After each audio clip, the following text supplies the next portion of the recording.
Baik, saya mulai kuliahnya. Assalamualaikum warahmatullahi wabarakatuh. Hari ini adalah kuliah 10 ya, teknik presentasi ilmiah yang baik.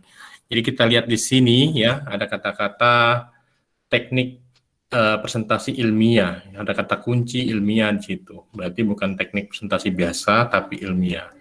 Namanya ilmiah berarti ada yang sesuatu yang harus secara saintifik ya, harus secara keilmuan ya, ilmiah gitu ya.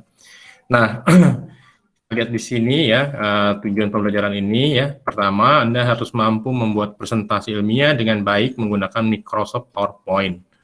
Ya. Yang kedua, mahasiswa mampu membuat perbanyakan atau copy presentasi ilmiah dengan baik. Yang ketiga, mahasiswa mampu melakukan presentasi ilmiah dengan baik. Ya, jadi ingat di sini ya, ada namanya Microsoft PowerPoint, bukan hasil Word dipindahkan ke PowerPoint, ya beda.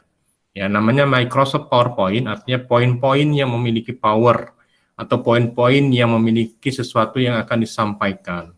Jadi bukan memindahkan isi Microsoft Word ke dalam PowerPoint sehingga Anda baca teks begitu banyak, itu nggak perlu. Dan itu akan mengurangi nilai Anda di dalam ujian nanti. Ya. Nah, nomor 2 kita lewatkan karena kita tidak melakukan seminar secara offline, ya berarti kita langsung ke nomor 3, Anda harus mampu melakukan presentasi ilmiah dengan baik, ya.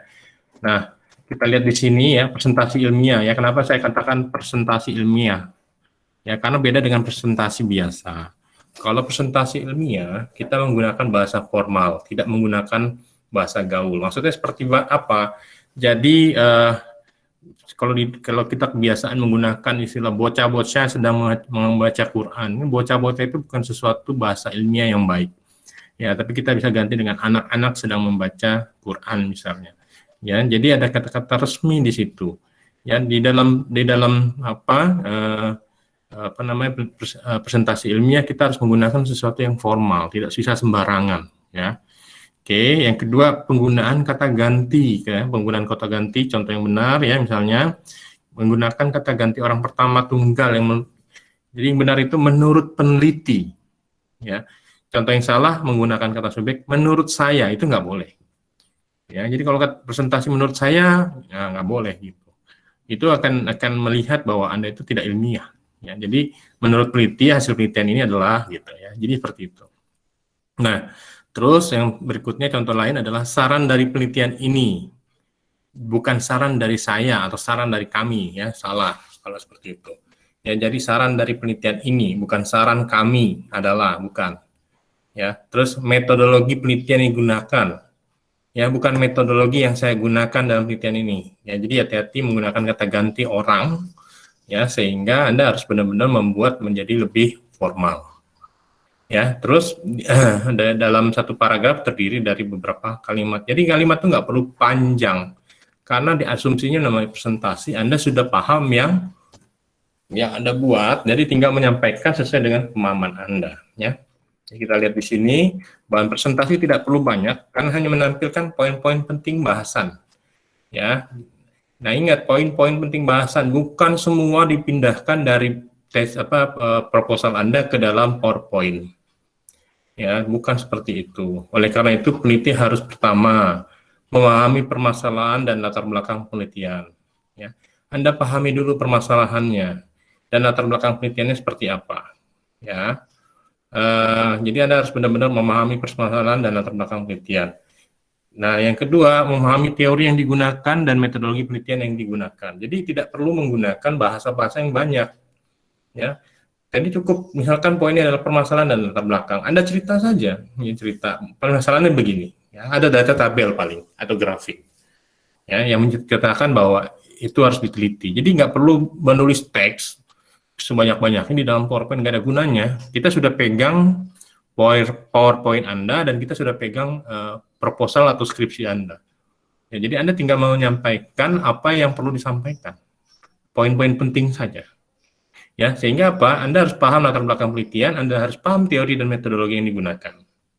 Dan yang ketiga, jika sudah jadi bentuknya skripsi, Anda paham hasil penelitian dan membahasnya secara ilmiah. Ya. Jadi tidak perlu baca lagi, Anda di luar kepala itu, karena yang melakukan penelitian Anda, kecuali Anda nyuruh orang, atau Anda plagiat, atau copy punya orang, pasti nggak paham. Jadi kelihatan di situ. Anda bisa dinilai, ya, penelitian Anda bisa dinilai, oh ini hanya copy paste penelitian orang, kelihatan. Ya. Atau misalnya, oh ini hanya nyuruh orang, itu kelihatan. Kenapa? Loh, logikanya kan skripsi Anda yang mengerjakan, tapi kok Anda nggak paham apa yang Anda kerjakan, itu kan jadi aneh. Ya, sehingga terlihat bahwa Anda ini hanya copy paste saja, itu kelihatan. Ya. Jadi hati-hati, jangan sampai penguji itu melihat bahwa Anda tuh tidak paham apa-apa, hanya mengcopy paste dari penelitian orang sebelumnya. Ya, itu. Terus yang keempat, menyimpulkan dengan baik hasil penelitian sesuai tujuan penelitian dan memberikan saran yang ilmiah. Ya pasti Anda paham lah dengan apa yang sudah diteliti, berarti bisa menyimpulkan dengan baik. Ya. Nah, terus presentasi ilmiah itu harus lugas dan formalitas. Ya, lugas dan formalitas artinya ya dalam satu slide hanya menampilkan satu topik. Ya, jangan menggabungkan topik pendahuluan dengan topik tinjauan pustaka. Ini akan kacau balau. Anda sendiri nanti pada saat presentasi akan bingung karena semuanya digabung. Ya, lebih baik Anda misalkan slide pertama itu cover, slide kedua itu latar belakang, gitu ya. Slide ketiga itu tujuan penelitian. Nah, slide keempat baru masuk ke teori tinpus. Itu tinpus pun jangan di copy paste semua tinjauan pustaka yang banyak itu, nggak penting. Yang di copy itu hanya apa? Tabel definisi operasional yang di copy, yang dimunculkan ke dalam slide. Apalagi kerangka pemikiran. Yang penting itu, ya. Jadi nggak perlu semua teori tentang bauran pemasaran terdiri dari price. Price itu ada 4 lembar. Copy semua di presentasi, nggak ada gunanya. Kita sudah pegang PPT skripsi Anda, gitu ya, nggak penting. Ya, terus yang kedua, mempresentasikan hasil penelitian itu nggak boleh bertele-tele. Jadi muter-muter nggak karuan. Padahal yang mau disampaikan cuma A, gitu ya. Tapi yang muter sampai ke Z gitu. Biasanya kita langsung stop penelitian kamu tuh presentasi kamu tuh nggak ada gunanya, gitu. Jadi jangan tersinggung jika dia langsung di stop seperti itu. Kenapa? Karena waktunya terbatas, hanya 10 menit. Kalau Anda ceritakan mau menyampaikan tentang A, kamu cerita dari A sampai Z, baru balik ke A, ya pasti akan habis waktu. 10 menit itu berapa sih? Berapa slide sih? Maksimal kan hanya 8 slide kalau 10 menit. Ya, sehingga Anda harus hitung berapa lama Anda harus presentasi. Ya, 15 menit paling 10 slide, kan gitu ya. Nah, biasanya kalau seminar hanya 10 menit. Ya, karena kita mau diskusi, bukan mau mendengarkan Anda presentasi yang bertele-tele. Enggak. Tapi poin apa sih yang mau dikerjain, itu yang penting. Makanya bab 1 itu, di presentasi itu, latar belakang masalah itu jadi penting. Latar belakang masalah jadi penting. Yang kedua adalah definisi operasional. Ya, itu jadi penting. Yang ketiga adalah mau analisis pakai apa, gitu. Ya, karena waktu presentasi tidak lama, hanya 10 menit. Berarti kalau 10 menit berarti maksimal adalah 8 slide, maksimal. Ya. Kalau 15 menit berarti 10 slide gitu ya, maksimal. Ya, karena kita bisa hitung kalau 10 slide 1 menit saja berarti kan sudah 10 menit kan. Nah, tapi kan di hasilan pembahasan metodologi atau tinpus banyak yang dibahas. Ya, bisa 2 menit gitu ya. Jadi hati-hati karena biasanya langsung di-cut. Waktunya Anda sudah habis gitu. Ya. Nah, terus kalau misalnya online itu harus menghidupkan kamera, ya jadi Anda harus menggunakan pakaian formal dan sopan, ya menghidupkan kamera.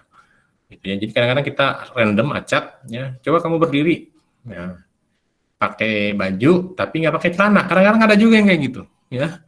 Jadi harus yang pakai bajunya atas rapi, nggak pakai celana, gitu ya, pakai anduk doang. Ada yang kayak gitu, ya. Jadi hati-hati. Ya kalau di kelas sudah pastilah bisa dikontrol, tapi pada saat online tidak bisa dikontrol. Biasanya kita random suruh berdiri, gitu ya. Jadi siap-siap dengan apa yang baik, gitu ya.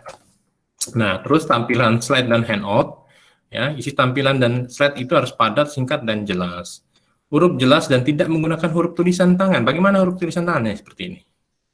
Ini namanya scribe, ya scribe tulisan tangan, ya. Ini tidak bagus untuk presentasi. Kenapa? Oke, kalau presentasinya online masih bisa kelihatan, tapi kalau offline ini udah nggak bisa kelihatan. Ya, apalagi kalau hurufnya udah skripnya yang acak-acak itu ya, tulisan tangan acak-acak kan ada. Itu sangat tidak baik gitu untuk penelitian gitu. Ya, jadi harapannya Anda jangan menggunakan huruf seperti ini ya. Nah, jika slide berupa kalimat maksimal 8 baris, maksimal 8 baris. Jangan satu slide itu isinya sampai 20 baris gitu. Itu kacau balau tuh, kecil sekali. Ini berapa nih? 1 2 3 4 5 6 7 8. Ya, 8 baris. Ya, seperti ini aja. Jadi supaya orang yang melihat itu baca terlihat ya. Jadi nggak usah banyak-banyak di dalam slide itu ya, maksimal 8 baris. Ya, Anda bisa hitung sendiri karena slide itu juga akan dinilai nanti nilainya berapa gitu ya. Nah, kalau berupa bagan tampilkan inti yang mau disampaikan ya. Jadi bagan ini bagannya tentang kerangka pemikiran. Sampaikan aja yang penting, nggak usah semua diceritakan ya. Proses alurnya seperti apa ya. Nah, ini yang sering menjadi masalah nih. Desain dan background itu jelas. Jadi teks dan background saling kontras warnanya. Jadi gini, banyak sekali ya pada saat presentasi backgroundnya warna hitam, tulisannya warna merah. Otomatis nggak akan terlihat. Ya, otomatis nggak akan terlihat. Ya, menjadi kacau balau. Ya, atau misalnya backgroundnya warna merah, terus teksnya warna pink. Makin nggak kelihatan. Atau backgroundnya hijau, tulisannya hitam. Waduh, hijaunya hijau gelap ya, gitu. Atau biru dongker. Ya kan, Anda ngeliatnya kesel gitu kan. Ini mau ngapain sih? Ya. Tapi ya kita pelajari beberapa, ya tujuannya supaya nggak banyak yang nanya. Jangan ya. Anda presentasi supaya dapat perbaikan apa yang harus diperbaiki dari penelitian Anda, gitu ya. Justru harus tahu audiens itu, bukan jangan dikasih mereka untuk bertanya, salah ya. Nah, presentasi kalau 15 menit, ini biasanya 15 menit ini untuk ujian skripsi ya. Ujian skripsi waktunya 15 menit, maksimal slide itu adalah 10 slide. Kalau untuk seminar, itu waktunya adalah 10 menit, maksimal slide adalah 8. Ya, jadi harus benar-benar Anda manfaatkan waktunya. Kalau lebih dari ini biasanya kita stop, dan penilaiannya langsung berkurang. Kenapa? Anda sudah overtime. Gitu. Artinya Anda tidak bisa memanfaatkan waktu. Jadi seorang peneliti selain bisa menyampaikan apa yang dikerjakan, juga bisa bekerja sesuai dengan waktu, gitu ya. Ya sama lah dengan di dalam pekerjaan kita. Kalau misalkan kita dibatasi 2 hari kerjaan harus beres, Anda nggak selesai 2 hari, 5 hari baru beres, Anda akan kena SP. Ya sama aja gitu. Bedanya kalau kita di sini biasanya dinilai, nilainya itu dibatasi. Jadi seharusnya dapat 100 karena Anda presentasinya dibatasi 15, Anda 15 menit, Anda presentasi 30 menit, nggak jadi 100 bagi 2, 50 nilainya. Seperti itu. Dan sayang kan? Ya. Nah, itu maknanya seperti itu. Nah, dalam membuat presentasi hal-hal yang harus diperhatikan, PPT ya, PowerPoint, poin-poin yang memiliki kekuatan. Itu artinya PowerPoint itu maksudnya itu ya, poin-poin yang memiliki kekuatan. Artinya hanya itulah pokok-pokok bahasan kita. Nah, terus sisanya bagaimana? Sisanya Anda terangkan, bukan membaca. Kalau misalnya Anda membuat PowerPoint, Anda bikin detail, terus Anda baca, itu artinya Anda tidak paham yang Anda kerjakan. Dan itu kita akan lihat, oh berarti dia nggak paham nih kerjakan. Kita sih cuma cengar-cengir aja ya, tapi nilainya akan berpengaruh bahwa Anda itu nggak paham. Gitu ya. Nah, itu akan mempengaruhi penilaian Anda. Ya. Sehingga dalam membuat presentasi yang dibuat pembahasan. Jadi tujuannya apa sih? Sebenarnya kalau logikanya, Anda nggak perlu pakai PowerPoint, nggak apa-apa. Ya, tapi Anda paham apa yang dikerjakan. Gitu. Ini kan hanya alat bantu gitu ya. Ya, tapi masalahnya sekarang itu kan nggak mungkin kalau Anda tidak pakai alat bantu. Apa yang dibahas sih? Kan nggak ingat. Gitu ya. Makanya perlu PowerPoint. Ya, jadi bukan Word point, bukan. Ya, beda. Microsoft Word memang detail, PowerPoint power. Ya, poin-poin yang memiliki power. Ya, jadi presentasi itu bukan memindahkan isi Word ke dalam PPT. Ya, karena peserta tidak memerlukan penjelasan detail dalam PPT karena Anda yang harus menerangkan. Anda yang harus menerangkan. Ya, mereka kan susah untuk baca tulisan Anda itu kan, begitu panjang maknanya apa sih gitu ya. Karena waktunya sebentar. Ya, jadi Anda yang harus menerangkan. Nah, jika sudah detail di PPT, maka Anda tidak layak untuk mempresentasikan. Kenapa? Karena audiens bisa membaca secara langsung, gitu ya. Nah, terus beberapa kesalahan yang sering terjadi dalam membuat bahan presentasi itu membuat bahan presentasi dengan kalimat yang panjang. Ini masalah. Ya, nanti saya akan berikan contoh deh. Kalau Anda baca lihat PowerPoint seperti ini juga kesel sendiri gitu, kayak apa? Ini orang sebenarnya belajar nggak sih buat PowerPoint gitu ya. Nah, Jangan sampai nanti dia tanya saat buat medlit, presentasi seminar seminar proposal, kok kamu buat PowerPoint seperti ini? Ya Pak, medlitnya Dejen kayak gini. Ya kebetulan yang ngajar saya lagi. Saya marah-marahin akhirnya kan. Kenapa? Karena jadinya kan memfitnah saya kalau dia tidak diajarin kan gitu. Padahal saya ajarkan. Makanya saya merasa perlu sekali untuk kuliah ini. Hari ini saya paksakan padatkan kuliah walaupun katanya enggak. Jika berkenan memadatkan kuliah 2 kali ya, tapi saya tetap beranggapan bahwa ini penting untuk disampaikan ya. Nah terus membuat jenis huruf skrip dan ukuran huruf yang kecil-kecil sehingga tidak terbaca ya, ini kesalahan-kesalahannya. Terus teks dan background yang warnanya tidak saling kontras, jadi kalau warnanya nggak kontras kan berarti nyatu sehingga tidak jelas apa yang dibuat ya. Nah sekarang saya berikan contoh pada slide berikut. Anda lihat apa yang salah ya. Perhatikan perbedaan dari masing-masing perbandingan slide berikut. Tentukan mana yang benar, mana yang salah ya. Mari kita lihat ya sama-sama. Anda sudah dapat teorinya, mari kita lihat bareng-bareng mana yang benar, mana yang salah. Kalau Anda sudah tahu bahwa itu salah, jangan dilakukan ya. Oke, kita lihat ya sama-sama ya. Nanti kita bahas mana yang benar, mana yang salah. Oke, menurut Anda apakah ini sudah benar? Salah. Kenapa? Salah, Pak. Kenapa?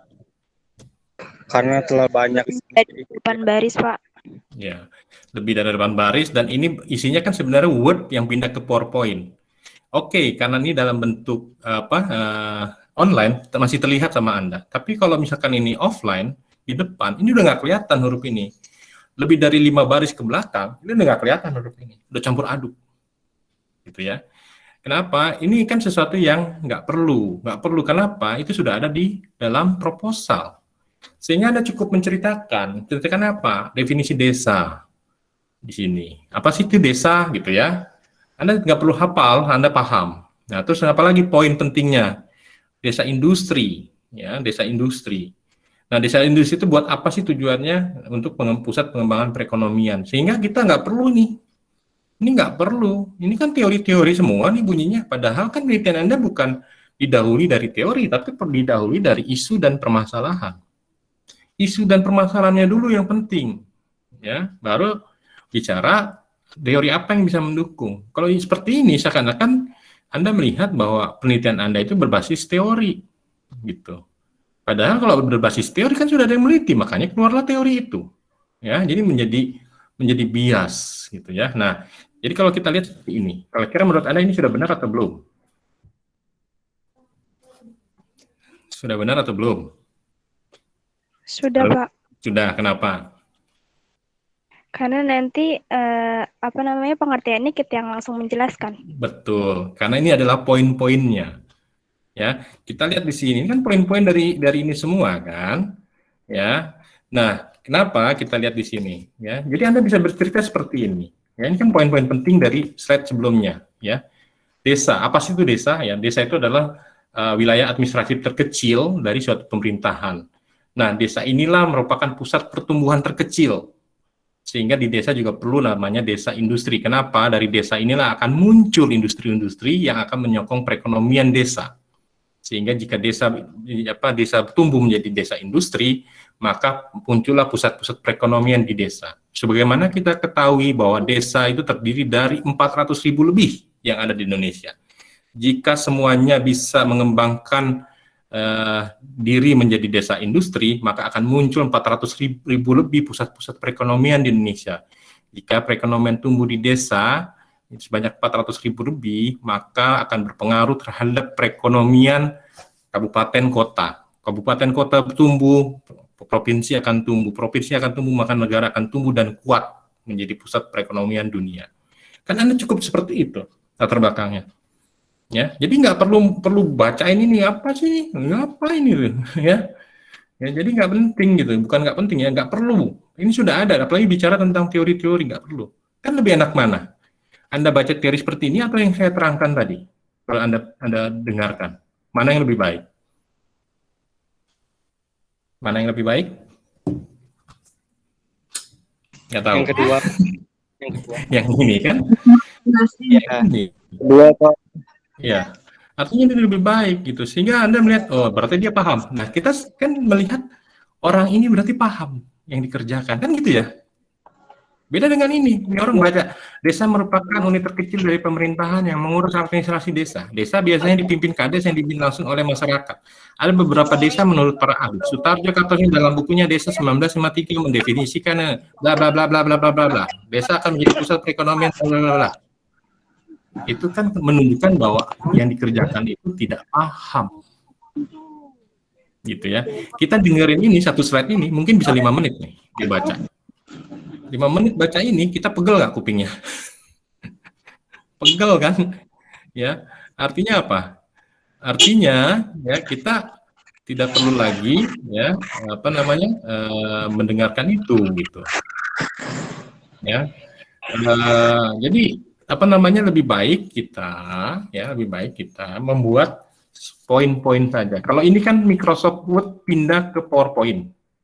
Microsoft Word ya pindah ke PowerPoint. Kalau ini adalah poin-poin yang memiliki power, makanya disebut dengan Microsoft PowerPoint. Oke, Anda sudah bisa ya membedakannya. Kedua, yang saya bilang dengan huruf script, ya.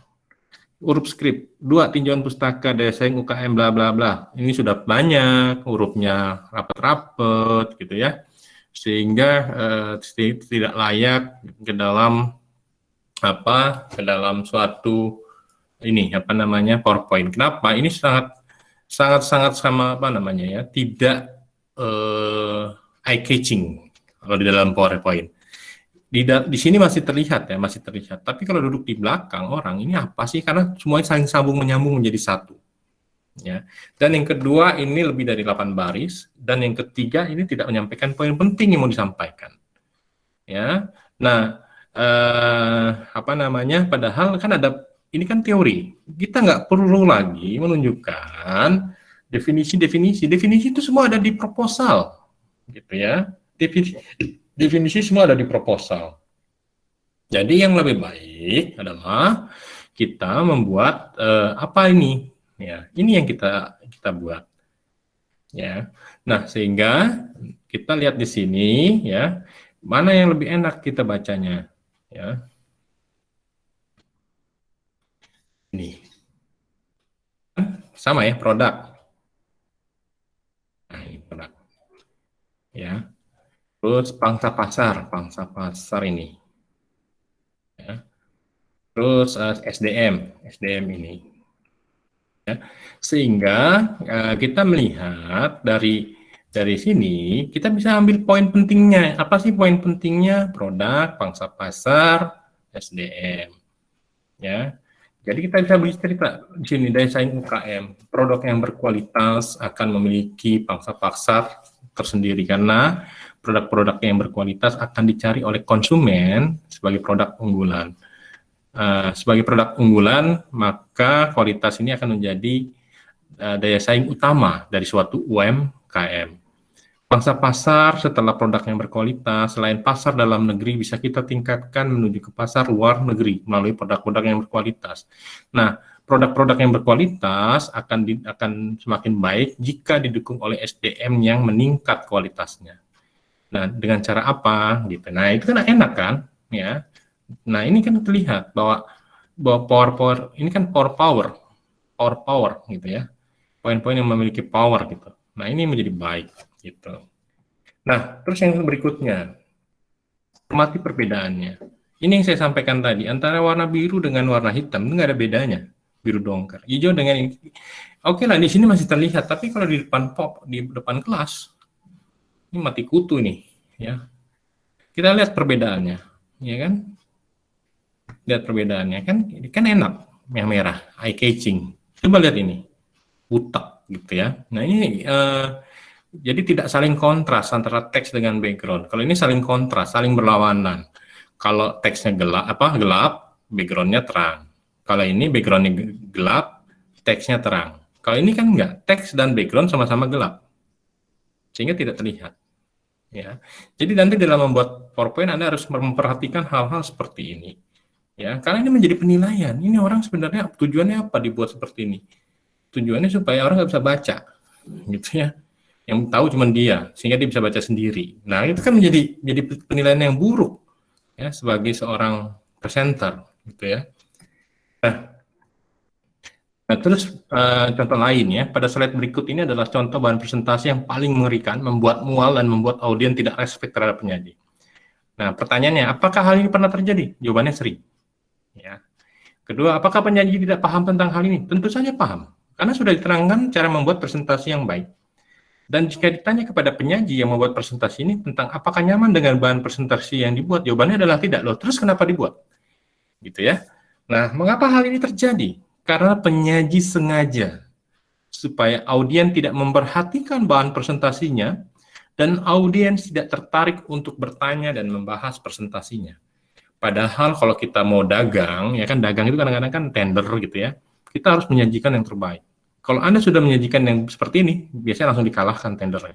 Nggak penting nih orang kan gitu ya, presentasinya kayak gini. Nah, itu hati-hati ya. Kita namanya perusahaan itu akan menjual produk. Namanya menjual produk harus berikan yang terbaik. Kalau dibuat yang akan seperti slide berikut, ini akan membuat seakan-akan menghina orang yang memberikan tender. Ya. Nah, apakah akan berdampak terhadap penyampaian presentasinya? Jelas terdampak karena presentasinya menjadi tidak jelas dan cenderung asal-asalan. Ya. Yang kelima, bagaimana menilai audiens atau penilai bahan presentasinya? Audiens akan menilai presentasi yang dikerjakan tidak siap dan tidak layak untuk disajikan. Sehingga tim penilai akan memberikan penilaian paling rendah. Ya, jadi kalau di dalam kuliah, nilai Anda kecil, tapi di dalam tender, Anda presentasi proyek, udah pasti nggak lulus. Sudah pasti itu, ditinggalkan. Coba lihat. Menyedihkan ya, kalau presentasi seperti ini. Ya, apakah ada yang kayak gini? Banyak. Nah, senior-senior Anda itu pernah dan sering melakukan beberapa orang. Dan itu berulang kali, setiap tahun pasti ada. Dan ini kita nggak respect. Begitu buka slide-nya, langsung kita suruh tutup. Kamu seminarnya minggu depan. Artinya apa? Nggak siap. Kita langsung minta tutup. Presentasikan minggu depan, diperbaiki dulu. Gitu ya. Kenapa? Pertama, menggunakan huruf yang seperti ini. Ini huruf script tidak layak untuk di-powerpoint-kan. Ya. Yang kedua, background warna antara teks dengan background sudah tidak nyambung. Yang ketiga, sudah tidak nyambung background antara teks dengan background, ini berlapis-lapis, berbaris-baris, dengan huruf scribe, yang tidak layak untuk ditampilkan sebagai PPT. Nah, saya sendiri sebagai yang melihat ini tidak merasa nggak enak bacanya. Kalau Anda sendiri bagaimana melihat seperti ini? Ada yang merasa enak? Anda sendiri bagaimana? Tidak kan? Nah, kalau sudah tahu tidak nyaman dengan hal seperti ini, nanti jangan dikerjakan ya. Ya, jangan dikerjakan. Nah, pertanyaannya ada nggak yang kayak gini? Ada, banyak gitu. Ya, banyak. Dan saya pernah tanya, kenapa kamu buat seperti ini? Emang nggak diajarin pas medlit? Iya Pak, nggak pernah diajarkan. Lu yang ngajar itu saya loh. ternyata dia itu saya tanya, dosen medlitnya siapa? Nggak tahu Pak katanya. Nggak tahu. Akhirnya saya lihat absensinya, ternyata nggak pernah masuk. Gitu ya. Nah, habis itu nyala-nyalain alasannya karena nggak pernah diajarin. Kan aneh, dia nggak masuk kok merasa nggak pernah diajarin. Ya, padahal ini saya selalu mengajarkan, gitu ya. Jadi hati-hati ya, pastikan Anda tidak melakukan hal seperti ini. Ya. Ingat, presentasi itu adalah ajang penyaji, presenter menunjukkan bagaimana pribadinya di depan publik. Ya, jika presenter atau penyaji bersikap asal-asalan, maka akan terlihat bahwa diri penyaji atau presenter memiliki karakter yang tidak baik. Kita lihat di sini. Ya. Jadi kita lihat, kalau misalkan Anda presentasi asal-asalan, kelihatan tuh. Kita melihat nanti, pada saat Anda presentasi asal-asalan, kita lihat ini ke depannya akan jadi apa. Ya, jadi di dalam ujian sidang itu yang dinilai bukan hanya substansi saja, tapi yang dinilai itu masa depan Anda sebenarnya. Ya, orang ini akan berhasil apa tidak. Gini ya, secara logik gini. Anda sebagai seorang pemimpin mau mempekerjakan bawahan Anda. Ada yang presentasinya asal-asalan. Ya. Anda akan pakai nggak untuk kerja di dalam proyek Anda? Kegiatan Anda? Enggak. Kenapa? Karena Anda akan bunuh diri jika Anda mengangkat dia sebagai mitra Anda. Kenapa? Hasil pekerjaannya pasti asal-asalan. Dan itu akan membunuh Anda. Gitu. Sehingga apa yang terbaik? Anda cari orang yang benar-benar memberikan feedback yang baik buat Anda, ya. Nah, jadi presentasi itu adalah ajang presenter atau penyaji mempromosikan dirinya. Anda promosi sebenarnya, promosi kemana-mana bahwa Anda itu seperti ini loh. Ya kalau kita kan sering lihat TikTok kah atau apa ya namanya tuh macam-macam ini ya software yang ini. Kalau kita lihat presentasinya bagus, kita kan seneng kan? Kadang-kadang kita masukkan dalam status.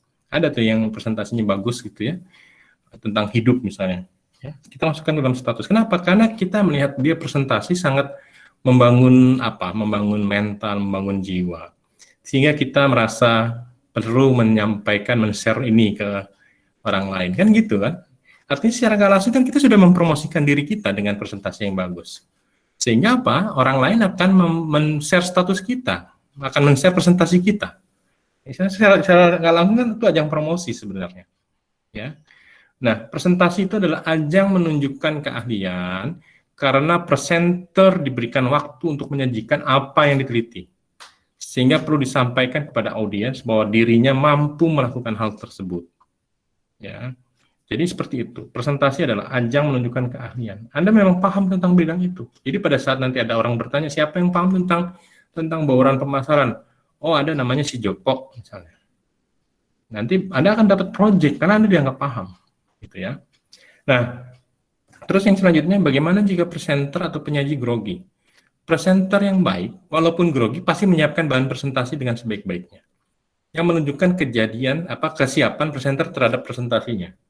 Jika grogi saat presentasi, akan teratasi dengan bahan presentasi yang baik, karena setelah membaca bahan presentasinya, grogi itu akan hilang dengan sendirinya. Jadi gini, saya punya pengalaman, saya diwawancara dengan orang asing ya, waktu itu saya tender project dan individual consultant.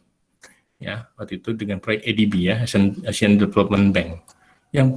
Dan saya harus presentasi di depan orang bule yang nggak bisa bahasa Indonesia. Dan saya lihat ini orang-orang ini adalah orang international qualified. Saya udah grogi duluan, gemeter saya. Aduh, bisa nggak ya? Saya gemeter.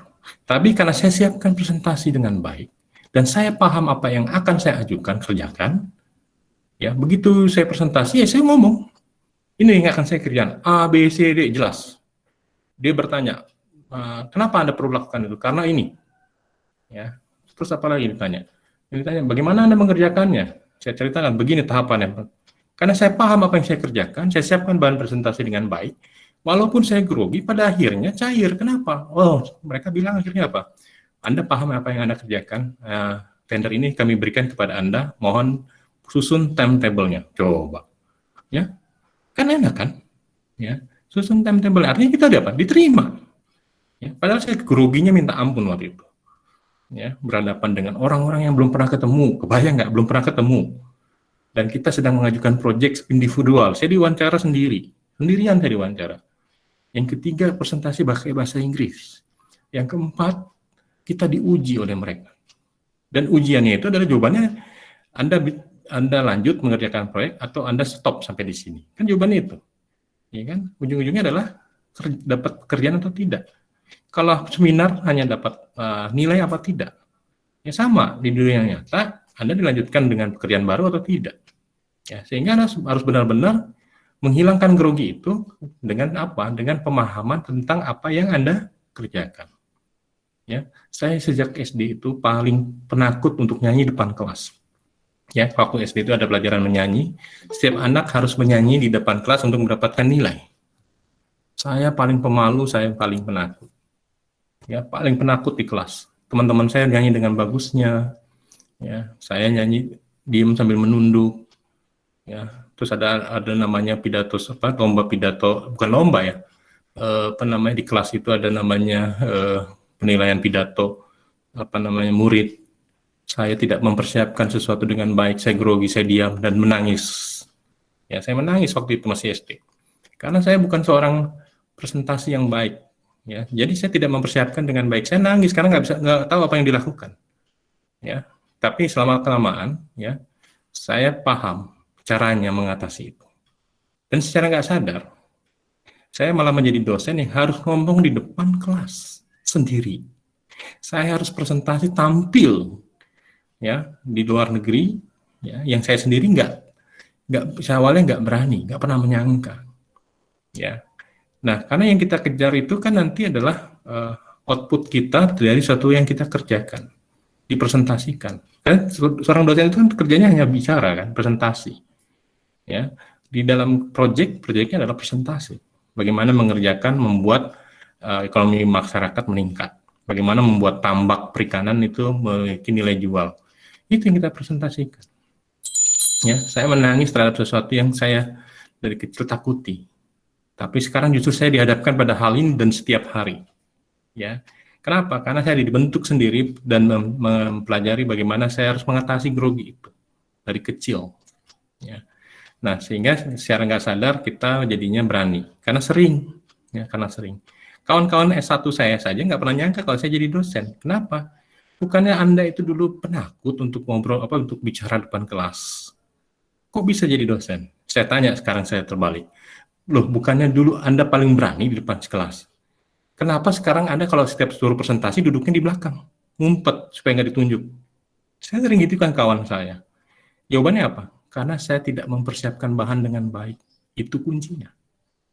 Ya, jadi oleh karena itu, jika Anda mau jadi presentasi yang baik, persiapkan sebaik-baiknya bahan presentasinya dengan bahan yang akan Anda kerjakan. Ya, itu kuncinya. Oke, yang kedua ini saya skip saja karena kondisinya tidak offline, ini online ya. Jadi saya skip.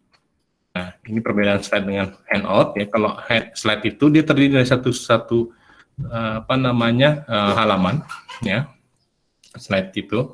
Kalau handout itu terdiri dari beberapa slide ya. Nah, handout itu terdiri dari beberapa slide. Kalau slide itu hanya seperti ini. Nah, ini namanya slide. Ya, kalau ini adalah handout. Gitu. Sehingga ya, kalau di dalam nanti kalau misalkan dicetak, itu lebih baik handout namanya. Jangan slide, kenapa? Boros, gitu ya. Nah, oke, ini kalau dicetak ya, atau di print ya. Nah, terus kita langsung ke pelajaran 3 karena Anda harus presentasi. Ya, ini presentasi. Ya. Penampilan pemakalah itu menggunakan baju dengan ketentuan pria kemeja putih, jas hitam atau celana hitam. Jas hitam ini boleh diganti dengan jas kampus ya, jas kampus karena saya yakin nggak semua punya. Jadi kita tidak boleh membebani mahasiswa untuk di jas hitam khusus ya, silakan pakai jas kampus, celana hitam, dasi dan sepatu formal warna hitam. Kan online Pak. Biasanya kita minta untuk berdiri sebelum dimulai ujian ya. Nah, terus wanita blus putih, rok hitam panjang, jilbab putih bagi yang berjilbab dan sepatu formal hitam. Ya, presentasi dengan berdiri jika offline dan duduk sikap tegak dengan sopan jika online. Ya, cara penyampaian materi harus jelas. Perkiraan waktu penyampaian, usahakan presentasi dalam 10 menit. Jika banyak yang harus dijelaskan, maksimal 15 menit dan itu Anda izin. Karena materi yang saya sampaikan sangat banyak, Pak. Rasanya 10 menit tidak cukup, dan sehingga saya butuh waktu 15 menit. Oke, maksimal 15 menit. Ya, dukungan alat-alat dan tata cara. Artinya dukungan alat-alat apa? Jangan sampai Anda mau saya presentasi, alat-alatnya nggak cukup kuat. Contohnya gini, Anda nggak paham cara share screen. Kan kacau, ya, share screen nggak bisa.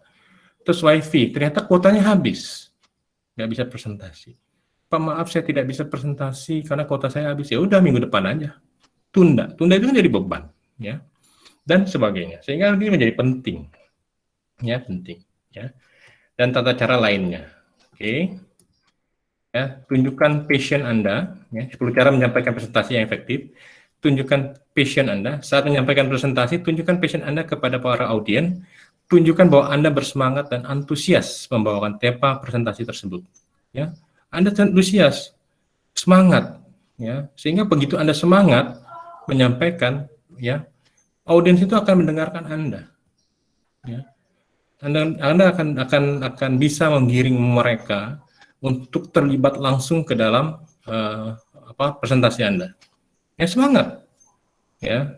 Anda harus membuat materi presentasi yang menarik. Tapi jika Anda ragu-ragu ketika menyampaikannya, maka itu bisa membuat Anda kelihatan tidak kompeten. Jadi buat presentasi yang benar-benar menarik dan Anda pede. Ya. Terus buat materi yang bagus, ya. Tapi kalau Anda ogah-ogahan, Ya ogahkan juga Pak audiensnya, males juga dengerinnya. Ya. Patient bisa ditunjukkan dengan rasa percaya diri. Saat Anda merasa percaya diri menyampaikan presentasi, maka hal itu akan sangat berpengaruh kepada audiens. Rasa percaya diri akan membuat Anda lebih bersemangat dan audiens juga akan bersemangat mendengarkan Anda. Ya, contohnya Anda bisa berbicara tentang masalah COVID terhadap perekonomian misalnya. Ya, Anda tunjukkan ya. Jadi COVID telah berlangsung selama 1 tahun lebih dan ini berdampak terhadap perekonomian. Kita bisa buktikan dari sebelum COVID dan setelah COVID. Kalau orang akuntansi misalnya bicara tentang COVID sebelum keuangan sebelum COVID di Bursa Efek Indonesia menunjukkan peningkatan, begitu COVID terjadi saham mengalami penurunan, terutama saham PT Garuda yang diambang kebangkrutan. Anda bisa bercerita lagi seperti itu. Data munculkan. Ini tunjukkan dengan data A, B, C, D. Ini kan enak gitu ya, jadi mengalir. Jadi istilahnya membuat orang penasaran apa sih yang mau dikerjakan Anda, ya, munculkan itu. Ya. Terus mulailah dengan pembukaan presentasi yang memukau. Karena apa? Kesan pertama begitu menggoda. Ingat, ya, kesan pertama begitu menggoda. Begitu Anda menyampaikan dengan sangat baik di awal, orang akan mengikuti. Ya. Jadi akan mengikuti. Karena kita istilahnya sudah gedor duluan, sehingga orang mencari apa yang mau dipresentasikan ya. Jadi orang akan melihat Anda, oh ini, gitu ya. Nah, itu kesan pertama. Tapi kalau pesan pertama adalah ya saya ingin menyampaikan pesan ini karena gini. Nah, ya, tidur semuanya. Ya, tapi sampaikan dengan semangat. Saya akan menyampaikan pengaruh COVID terhadap pertumbuhan ekonomi. Pertama di sisi saham PT Garuda gitu ya. Sebelum adanya COVID selalu mengalami peningkatan, tapi setelah adanya COVID PT Garuda mengalami kesulitan keuangan. Ini dibuktikan dengan A, B, C, D. Ini baru partai saham PT Garuda, belum saham yang, tapi ada sesuatu yang menarik. Apa itu? Perusahaan telekomunikasi. Ya, perusahaan telekomunikasi begitu berkembang pesat pada saat COVID. Kenapa? Karena semua berbasis online yang membutuhkan kuota internet yang begitu banyak. Kan enak kan? Sehingga kita memerlukan bla bla bla bla gitu ya. Jadi tunjukkan kesan pertama begitu menggoda. Ya, 2-3 menit pertama presentasi akan sangat menentukan apakah audiens akan antusias mendengarkan sampai selesai atau tidak. 3 menit pertama.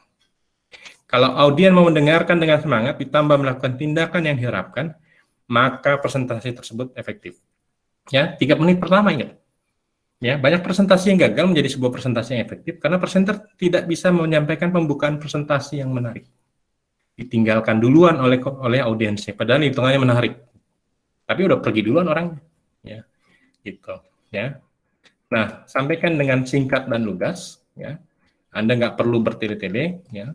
Sama seperti penyampaian presentasi, slide presentasi juga harus dibuat sesimpel mungkin agar menarik dan dapat dipahami oleh para audiens, ya. Jadi di sini fokus pada pembukaan dan penutupan presentasi karena bagian itu yang paling diingat oleh para audiens.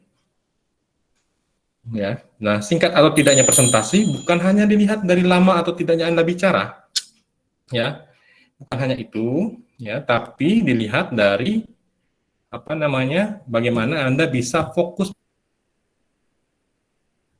ya, itu yang terjadi, ya. Terus relax saja, karena kalau Anda nggak relax, tegang, presenter tegang, ya, Anda akan kacau balau, ya, Anda akan menjadi lupa semua. Ya, jadi Anda cukup berdiam diri, ya. Makanya jangan heran kalau misalkan ada kalau ini seminar offline ya, seminar offline yang ada kan seminar yang di aula itu, ya. Kalau ada presenternya dia maju-maju ke depan, melibatkan para peserta untuk bicara, itu sebenarnya dia sedang grogi. Sehingga dia akan membuat suasana rileks, ya. Karena suasana rileks ya akan menyebabkan dia akan lancar apa yang akan disampaikan. Tapi kalau diem semua, dia akan udahlah akhirnya presentasi aja, baca aja gitu. Tapi dia akan turun melibatkan peserta supaya perhatikan apa yang dikerjakan. Ya, dengan begitu si presenter tidak membuat batasan antara presenter dengan para audiens. Ya. Nah, para audiens akan merasa lebih dekat dengan Anda. Kalau audiens merasa dekat dengan si presenter, maka mereka akan percaya. Percaya itu dalam artian gini, oh berarti Anda paham apa yang dikerjakan. Gitu ya. Nah, tapi karena ini online, nggak mungkin kan Anda turun-turun seperti itu, ya. Jadi tunjukkan dengan kondisi rileks, ya Pak, yang kami perbuat, yang saya lakukan atau peneliti lakukan adalah hal seperti ini. Jadi sampaikan seperti itu, rileks saja, ya. Nah, teknologi, ya ini teknologi sama dengan yang tadi, ya. Jangan sampai Anda nggak bisa, Anda online tapi tidak bisa share screen, online tapi nggak bisa menghidupkan kamera. Itu sama aja bohong, ya. Jadi teknologinya apa? Telepon namanya, ya. Jadi Anda gunakan teknologi dengan baik dan pahami sebelum ujian itu dimulai. Ya, supaya jangan ada masalah begitu mau ujian, share screen nggak bisa, audionya nggak bisa ngomong, mic-nya, videonya nggak bisa kelihatan, ya udah selesai tuh, ya gitu. Kuasai peralatan, ya, jadi peralatan ini juga sama dengan teknologi, ya, jadi Anda harus pahami ini, ya. Terus lakukan kontak mata, kalau di online mungkin agak sulit, ya, tapi biasanya bahasa tubuh itu terlihat di online, di video, ya. Dan Anda bisa mempresentasikan itu terlihat dari tampilan di video. Tapi kalau offline, tatapan mata Anda itu kalau ada sampaikan ke para peserta, lihat para peserta. Ya, seakan-akan Anda sedang menyihir mereka dengan cara Anda paham dengan yang Anda kerjakan. Ya. Nah, kenali audiens, ya, seperti tadi yang saya sampaikan. Ini audiens, biasanya kalau kita tidak kenal audiens, kita suka gemetar duluan. Tapi kalau audiensnya misalnya ternyata audiensnya itu masih bisa kita pahami, misalnya. Oh, ternyata ini audiensnya adalah para dosen. Berarti Anda harus agak strict menguasai metodologi. Oh, ternyata audiensnya itu hanya teman-teman Anda. Ya, berarti Anda harus gayanya itu harus menyesuaikan, ya. Jadi tidak usah menggunakan bahasa-bahasa yang tinggi, gitu ya. Audiensnya misalnya Anda presentasi di depan para ibu-ibu di desa, jangan menggunakan bahasa-bahasa yang mereka tidak mengerti, gitu ya. Oh, jadi return of asset itu begini Bu-ibu, pusing kepala mereka, ya. Jadi kalau mau bilangnya kan keuntungan yang akan kita terima jika kita usaha ini, maka kita akan memperoleh keuntungan sebesar sekian, ke ibu-ibu desa misalnya. Ya, tapi kalau misalnya return on asset dari usaha ibu-ibu akan diperoleh sekian, ya nanti akan meningkat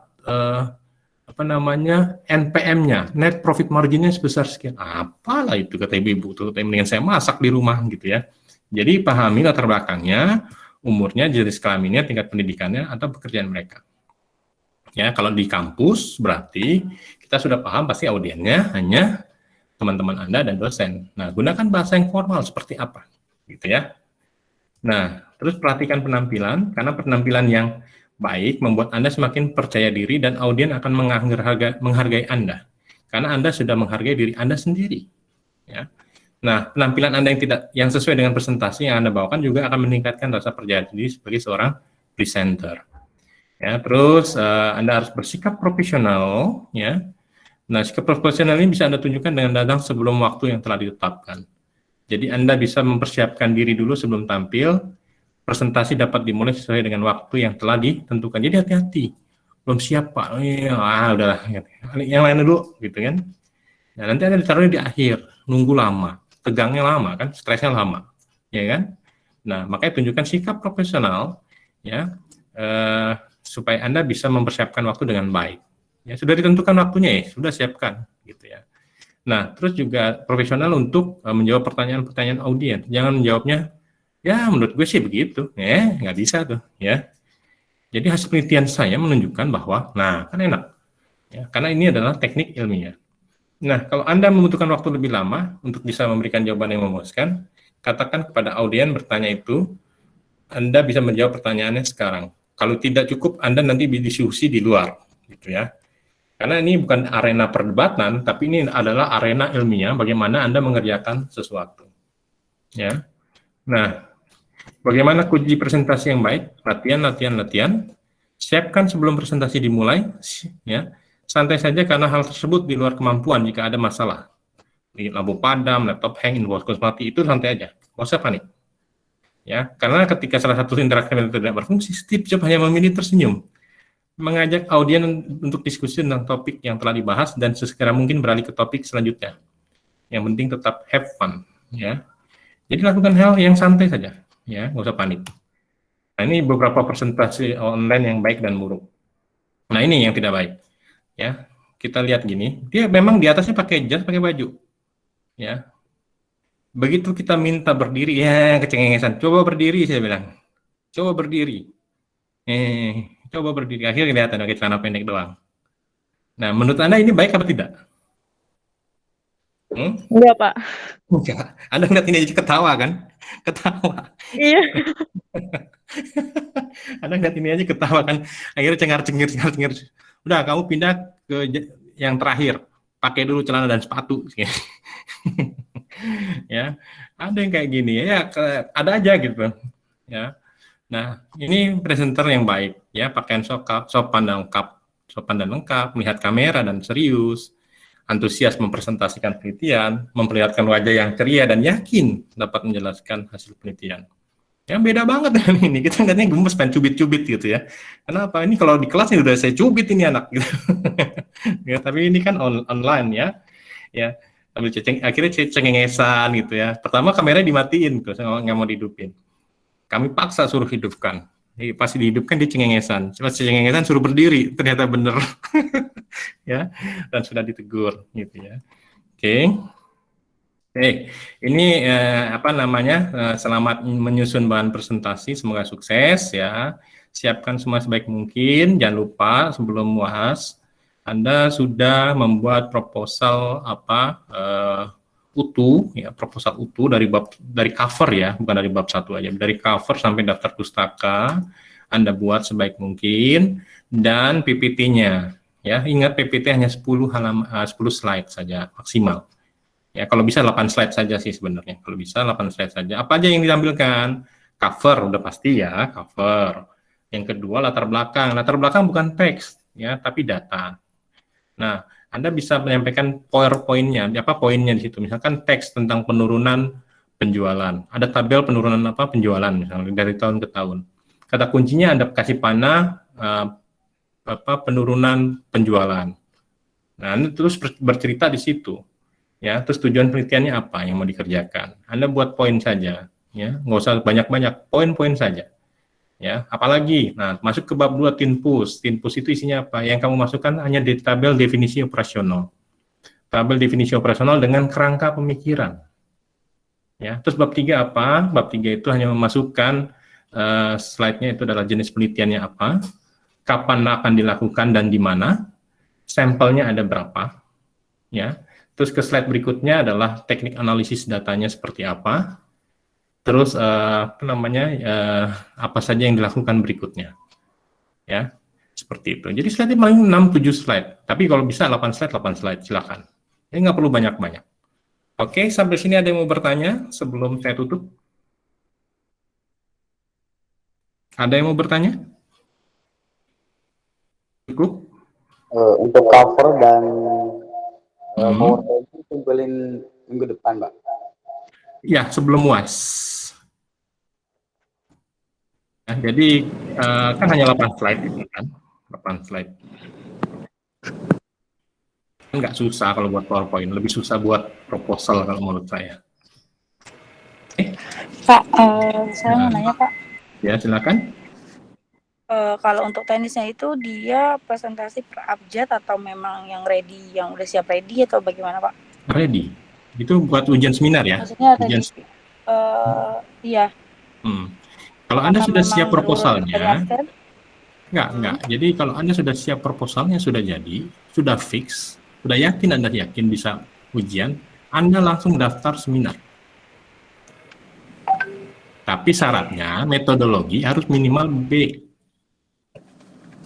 Jadi kalau metodologi dapat C, Anda suruh ngulang semester berikutnya atau tahun depan. Gitu ya. Nah, sehingga berikan yang terbaik. Ya, yang terbaik itu apa? Siapkan proposal utuh Anda, karena ini kan yang akan Anda kumpulkan nanti adalah proposal yang terbaik dan presentasi yang terbaik. Nah, lakukan itu. Ya. Oh, izin Pak. Ya. Jadi proposalnya bentuk PDF Pak ya? Gimana?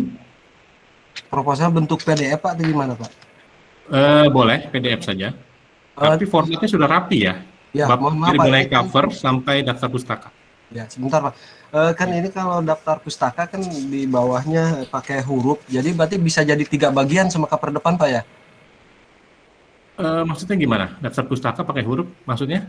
Yang Buat presentasi? halamannya iya Pak, kan ada Buat halaman. presentasi nggak usah. Jadi kalau buat presentasi, itu hanya cover dan yang halaman terakhir terima kasih. Gitu.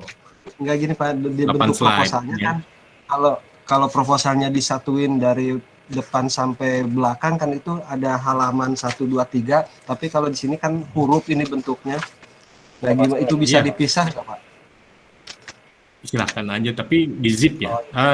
Biasanya bisa, Ada biasanya itu file bisa. gitu Pak, satu file. Itu bisa pakai program ini aja, apa namanya, merge PDF namanya. Oh iya. Terima kasih Pak. Digabung aja. Ya, ada lagi? Nggak ada? Ya. Pak, saya Pak, untuk proposal skripsi ini agar gampang ya diterima oleh penguji itu apa saja yang harus kita perhatikan ya Pak? Anda perhatikan saja dari kuliah ke-1 sampai kuliah ke-9. Itu sudah diceritakan semua bagaimana progresnya. Ya, diikuti aja, dibaca bagaimana progres penulisannya, ya bagaimana data muncul, ya bagaimana teori muncul. Ikutin aja itu. Kan ada template-nya ya yang saya berikan. Ya ikutin aja formatnya ya, bukan isi ya, format penulisannya. Misalkan bab 1 itu tentang latar belakang ada data, kan bisa diterangin tuh. Ya udah diterangin di bab 1 apa, di bab 2 apa yang harus muncul gitu. Ya. Untuk teknis penulisannya kan yang sudah diajari sama Bapak, cuman kalau misalkan dari judul nanti ada juga permasalahan dari itu juga Pak, kalau sudah sesuai urutannya, sesuai teknis. Maksudnya gimana? Penulisan kan sudah sesuai yang Bapak, yang teori Bapak, cuman kalau dari segi judul misalnya tidak sesuai, itu berpengaruh juga nggak nanti pas ketika pengujian skripsi? Oh, seminar, kan seminar dulu. Jadi nanti biasanya pada saat ujian seminar, dilihat tuh antara isi sama judul nyambung nggak. Kalau nggak nyambung, Anda mau ikuti judul atau mau ikuti isi? Gitu. Jadi nggak usah khawatir, dibuat aja. Jadi nanti pada saat ujian ditanya, Anda mau, ini kan nggak nyambung nih, Anda mau ikut isi atau ikut judul? Mau ikut isi, berarti judulnya dirubah. Gitu. Ya. Baik Pak. Terima kasih. Ada lagi? Pak mau nanya. Pak, jadi pas UAS besok itu minggu depan itu udah langsung ngumpulin PPT buat PPT proposal sama proposal dari cover sampai akhir ya Pak, yang bakal dikirimin di link yang Bapak kasih nanti di e-learning gitu kan Pak? Iya. Oke Pak, makasih ya. Karena nilai itu harus keluar begitu UAS beres, kita sudah harus setor nilai. Gitu ya, setor nilai ya, nilai medlit gitu. Kalau misalkan lewat lagi dari waktu UAS, kita nggak bisa setor nilai nanti Anda nggak, malah kalau nggak setor nilai nanti keluarnya malah D semua, kan malah repot gitu ya. Jadi siapkan aja. Oke, ada lagi? Cukup? Pak. Ya. Pak, ini kan tadi saya sudah baca slide yang itu ya Pak, yang ke-9 itu ada margin yang 4, ukuran marginnya 433, tapi pas saya searching di Google itu kemarin 4433 Pak, bukannya 433, yang benar yang mana sih Pak, 4433 apa 4333? Sebenarnya logikanya begini, margin semua itu sama, tapi kenapa yang kiri 4? Karena yang kiri 4 kan dia pasti diklip, di staples, dijilid. Ya, sehingga akan berkurang 1 senti. Gitu. Ya, jadi begitu dia dijilid, pas dibuka kan marginnya jadi 3 senti. Makanya di margin atas itu 3, margin kanan 3, margin bawah 3, akhirnya margin kiri itu 4, karena akan dipotong untuk dijilid, terpotong untuk dijilid, kelipet gitu. Sehingga begitu tampilan itu dibuka jadinya 3 senti juga. Itu, maknanya seperti itu. Ya. Oke Pak, makasih Pak. Ada lagi? Tidak ada. Oke, kalau tidak ada, Pak, mau tanya Pak, ya silakan. kalau untuk kuis ada perpanjang waktunya nggak? Sampai yang kuis 9 kan sampai jam 1, kuis yang ke-10 kan sampai jam 5. Oh iya Pak, terima kasih ya Pak. Ya, nggak banyak juga, pokoknya tinggal ini aja. Ya, Pak, mohon maaf Pak, Ya. mohon ya Pak. iya silakan. Yang untuk bab 3 itu dikumpulin sekarang ya Pak ya? Iya. Oh, baik-baik Pak. Terima kasih Pak. Oh. Ada lagi? Pak mau nanya Pak, Iya. presentasinya itu sesuai absen apa di random Pak? No. Kita tidak ada presentasi, nanti langsung ujian seminar. Ya, karena kan kuliahnya sudah habis, ini kan kuliah terakhir. Iya, Ya, maksudnya jadi pas tidak- ujian seminarnya. Oh, ujian seminar itu tergantung siapa yang sudah menyerahkan PPT dan proposal ke sekret. Gitu. Ya, bukan berdasarkan absen atau apa, enggak. Kalau absen dia belum ngerjakan, ngapain kan gitu. Ya, siapa yang sudah menyerahkan proposal dan PPT ke sekret, nanti dijadwalkan untuk seminar. Biasanya 5 orang pertama yang sudah siap itu dipanggil nanti untuk ujian seminar. Biasanya. Untuk menyerahkannya itu sehabis UAS Pak, apa gimana? Ya, menyerahkannya habis UAS. Tapi lihat nilainya dulu, nilainya udah keluar apa. Kalau C, ya belum boleh. Oh, belum boleh menyerahkan gitu. Iya, harus minimal B. Makanya saya kemarin kasih remedial supaya Anda bisa dapat B paling enggak. Iya. Ya, jadi usahakan nanti UAS itu yang terbaik nih, kejar. Ya, kan sayang waktu satu semester kan. Kalau Ya. UAS itu bab 1 sampai bab 3 gitu Pak, sama cover gitu. Hah? Apa presentasi sih kalau untuk UAS?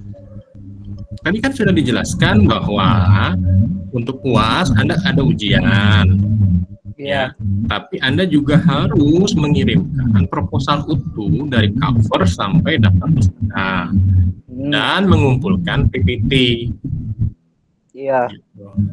Ya, Oh, berarti nggak ada presentasi ya untuk nggak UAS? ada presentasi, hanya pada saat ujian seminar. Oh, kira saya langsung presentasi gitu Pak, Enggak. dari 2 kali. Enggak. Ya udah, makasih Pak ya. Yuk, ada lagi? Nggak ada. Oke, kalau tidak ada, ya cukup. Oke, kalau tidak ada, ini udah azan zuhur juga ya. Saya ucapkan terima kasih ya. Ini adalah kuliah terakhir Anda. Sampai ketemu pada saat UAS. Mohon maaf jika ada salah kata, mohon maaf jika ada yang kurang. Ya mudah-mudahan Anda lulus baik semua nilainya sehingga bisa ujian seminar dengan tepat waktu. Ya, saya tutup. Wassalamualaikum warahmatullahi wabarakatuh.